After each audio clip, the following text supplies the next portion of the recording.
As lembranças mais antigas que possuo são do ano de 1985. Podem ser memórias falsas, já que não tenho mais do que algumas poucas fotos que me remetem a elas. Apesar disso, lembro da sensação que essas lembranças me causaram e ainda me causam. Lembro da emoção de quando aprendi a andar de bicicleta, primeiro com as rodinhas, depois sem elas, bem como de ir à praia. Vejam bem, é de ir à praia. Eu lembro da caminhada que dávamos para chegar à praia de Itapuã em Salvador. Lembro que era uma caminhada cansativa, mas também lembro que era super divertido, principalmente por termos como apanhar mangas ao longo do caminho de volta para casa. Aprender a andar de bicicleta foi a maior façanha que eu fiz no ano de 85.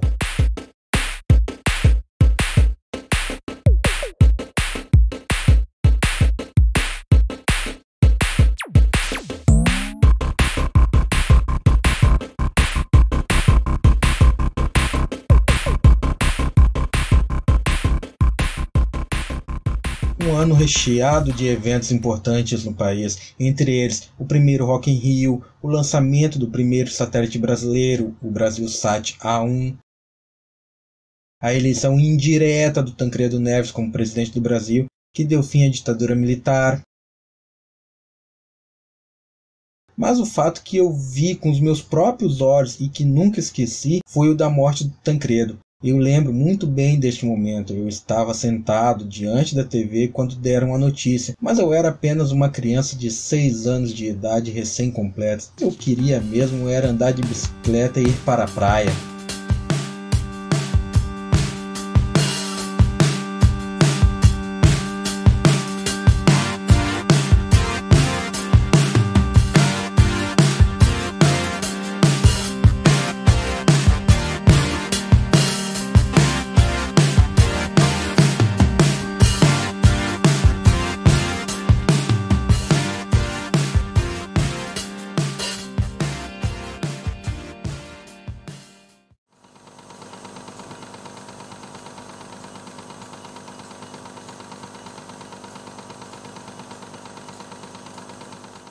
Em 1986, minha vida seguia entre idas e vindas da escola, brincadeiras de rua, festas escolares e tentativas fracassadas de subir em árvores.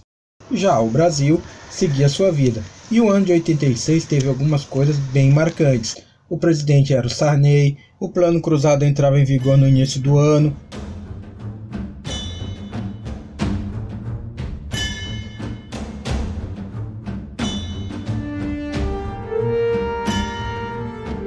mas teve uma vida curta, sendo substituído pelo também fracassado Plano Cruzado 2 no fim do ano.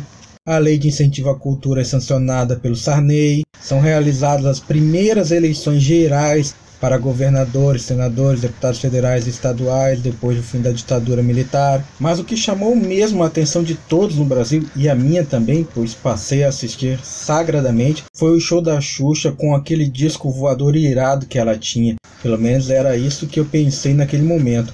Mas vale falar aqui que eu tinha preferência mesmo pelo programa do Malandro e pelas clássicas séries japonesas da TV Manchete, uma maravilha.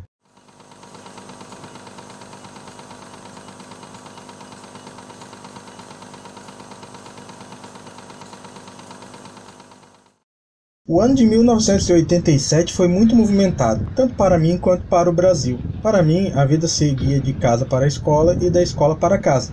Porém, nunca fui de ficar muito dentro de casa, gostava de ir para a rua. E a essa altura, morávamos em outro local, que possibilitava muitas brincadeiras de rua. Aí, o céu é o limite, e não tem criança que não seja inventiva. Brincava de se esconder, queimada, garrafão, estátua, polícia ladrão, jogava muita bola. Já o Brasil, as coisas estavam quentes. Era a instalação da Assembleia Nacional Constituinte,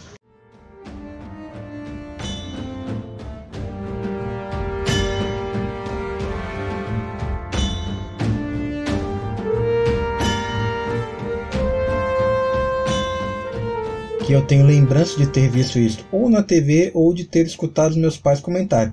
De qualquer forma, não tinha ideia do que era isso naquela época e fui saber o que era e a sua importância muito tempo depois. Outro fato que ocorreu naquele ano e que eu tenho memória clara é a conquista da medalha de ouro dos Jogos Pan-Americanos pela seleção brasileira de basquetebol, ao derrotar a equipe dos Estados Unidos. Eu vi esse jogo, foi surreal. Também lembro de ver na TV o acidente radioativo de Goiás, Lembro da sensação de tristeza e angústia que me deu ao ver aquilo.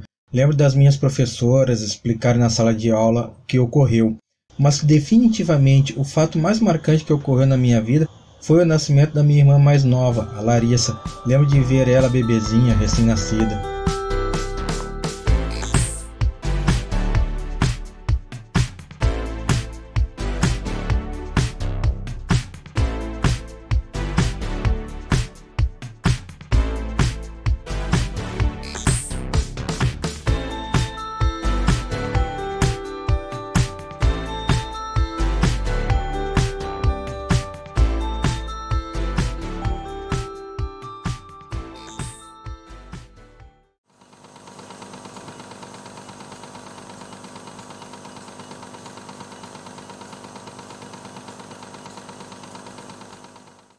O ano de 1988 está recheado de fatos marcantes no país e com certeza na minha longa vida de 9 anos de idade. No Brasil, ocorria a primeira edição oficial do Hollywood Rock. Já no cenário político, o fim da censura, da tortura e o retorno da liberdade de expressão e de imprensa no país era aprovado pela Assembleia Nacional Constituinte. No esporte, eu lembro de acompanhar as lutas do judoca Aurélio Miguel, que tinha acabado de conquistar a primeira medalha de ouro olímpica na categoria de meio pesado. Foi no mesmo ano da vitória de Aurélio Miguel que tivemos a promulgação da nova Constituição brasileira.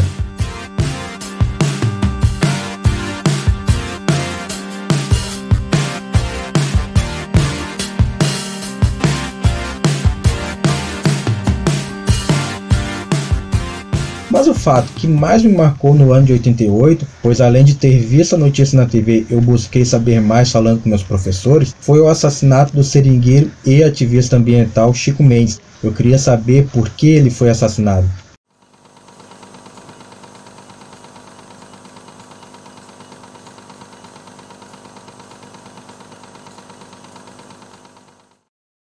O ano de 1989 foi muito marcante para o nosso país. O fato mais importante, sem sombra de dúvida alguma, foi a primeira eleição direta realizada no país após o término da ditadura. É claro que eu não sabia disso. Eu lembro da campanha na TV, lembro das pessoas na rua falando muito sobre a eleição. Foi algo muito forte e que deixava o povo animado. Eu lembro que muitas das minhas vizinhas falavam que iam votar no Collor por ele ser bonito. Lembro dos meus pais falarem da eleição em casa. Porém, não tenho recordação da melhor parte da campanha eleitoral de 89, o famoso e famigerado debate entre os presidenciáveis na Rede Bandeirantes de televisão.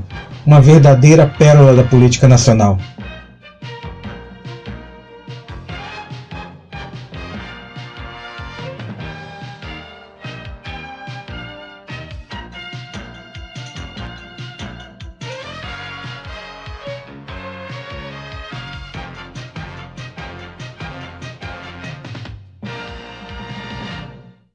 Alô, boa noite. A partir de agora, a Rede Bandeirantes inicia o primeiro encontro de candidatos à presidência da República da história da televisão brasileira. Quanto a mim, a mim sobrou, com a mudança de Salvador para Feira de Santana, começar novas amizades e novas brincadeiras. Duas se destacam nas minhas lembranças. O maço de cigarro era dinheiro, ao menos entre a molecada. Lembro de juntar muitos mesmo. Cada marca tinha um valor específico. Era estranho, eu sei disso, mas era a onda do momento. A outra brincadeira que aprendi foi a de corrida de tampinhas de garrafa de refrigerante. Nós fazíamos uma pista com obstáculos. A disputa era travada na base do peteleco na tampinha. Mas tinha uma brincadeira que era recorrente, a de polícia e ladrão, onde usávamos pistolas de madeira que disparavam tampinhas de garrafa de metal. Ainda tenho algumas cicatrizes dessa época.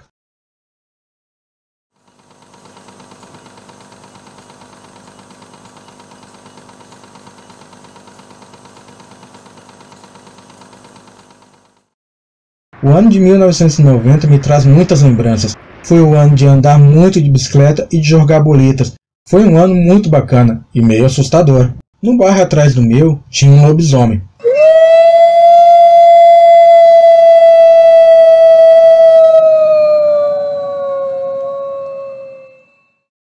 Ao menos era o que se falava para as crianças na época. Era um senhor muito idoso, do tipo ermitão, que não gostava muito de pessoas e de interagir com elas. Estava sempre de cara fechada, botava medo só de ver ele. De qualquer forma, passávamos na frente da casa dele só durante o dia e em dia de lua cheia nem saía de casa. Uma coisa vale a pena ressaltar aqui, é algo que sinto muita falta ainda hoje, é das festas comunitárias. Nós fechávamos a rua de casa no período das festas de São João. A comunidade se juntava e fazíamos a maior festa com muita música e comidas típicas, sem falar das festas de São Cosme e Damião, que eram e ainda são dedicadas às crianças. Saía dessas festas sempre de barriga muito cheia. Mas e o Brasil? Como estavam as coisas no Brasil? Collor tinha tomado posse como presidente, mas a notícia que mais se destacou em 90 foi a do sequestro e posterior desaparecimento de 11 jovens moradores da favela de Acari, do Rio de Janeiro. Este fato eu lembro, eu vi na TV, mas diante de tantas coisas importantes, tantas notícias relevantes, a que mais chamou a minha atenção foi a condenação dos assassinos de Chico Mendes.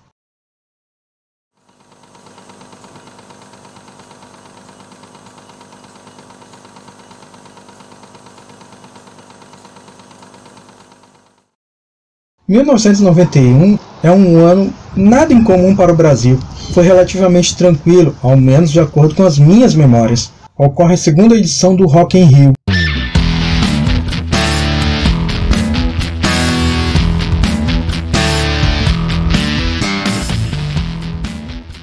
O Mercosul foi oficialmente criado. Nelson Mandela visita o nosso país, o que não passou desapercebido. Aliás, muitos trabalhos escolares foram pedidos pelos meus professores. 91 marca nossa volta para Salvador. Fomos morar em uma pequena casa de fundo de quintal. Fazíamos salgadinhos fritos, tipo aperitivo, de massa caseira de pastel. Vendíamos em bombonières, bares, mercados. Eu caminhava muito vendendo. Passava o dia fora, mas nunca deixei de ir à escola, embora eventualmente matasse aulas para ir à praia. O ano foi assim, bem corrido na escola, problemas com falta de dinheiro, mas chegamos ao fim do ano relativamente bem.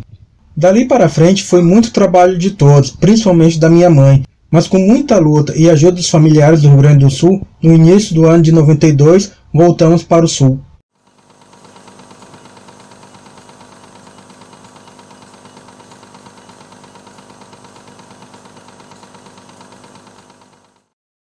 O ano de 1992 foi marcante de várias formas, tanto para mim quanto para o Brasil. Já na segunda quinzena do mês de janeiro, minha mãe, eu e minhas irmãs pegamos um ônibus para voltar ao Rio Grande do Sul, na gigantesca rodoviária de Salvador. Pouco mais de 3.000 quilômetros de estrada em um ônibus nem um pouco confortável. Levamos 3 dias e meio para chegar em Porto Alegre. O ano mal tinha começado e já estava pegando fogo. Primeiro porque eu, minhas irmãs e minha mãe tivemos uma mudança abrupta de ambiente e o ano letivo estava para começar. Já o Brasil, este ardeu em chamas. Enquanto minha vida estava de cabeça para baixo, o Brasil virava pelo avesso, em um mar de escândalos políticos.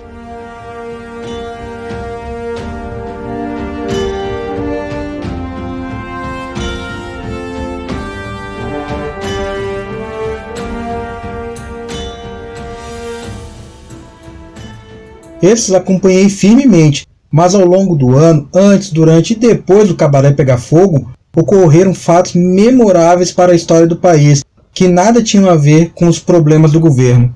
Enquanto eu passava meu tempo jogando taco, futebol, indo para a escola, a Conferência Eco 92 era realizada no país e o governo de Fernando Collor se desmanchava. Manifestantes do movimento estudantil dos Caras Pintadas saem às ruas de todo o país para pedir a saída do presidente Collor. Diante da pressão popular e das provas apresentadas, Collor renuncia após processo concluído e com uma votação histórica. Outros fatos muito pavorosos ocorreram no ano de 92. O massacre do Carandiru, onde 111 presos foram mortos pela polícia em uma ação fracassada de tentar controlar a rebelião dos presos. O assassinato da atriz Daniela Pérez pelo ator Guilherme de Pádua. O ano de 92 foi assim, cheio de mudanças radicais, para o Brasil e para mim. Mas mesmo com todas as reviravoltas que ocorreram, tanto para mim quanto para o país, ambos chegamos vivos no fim do ano. Eu descobrindo as doenças de inverno, o Brasil redescobrindo a força da juventude nas ruas e sobrevivendo ao impeachment do primeiro presidente eleito pelo voto direto depois da redemocratização.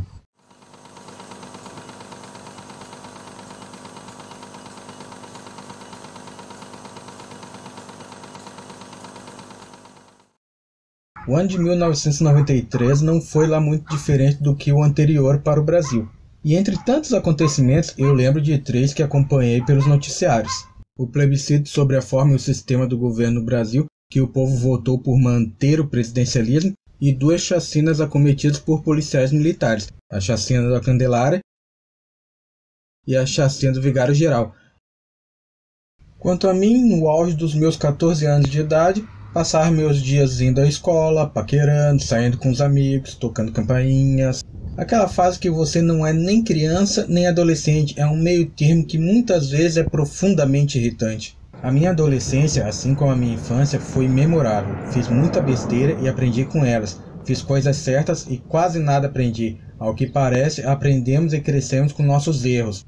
A infância tinha terminado, mas a aventura apenas estava começando. E a sua história? Como foi?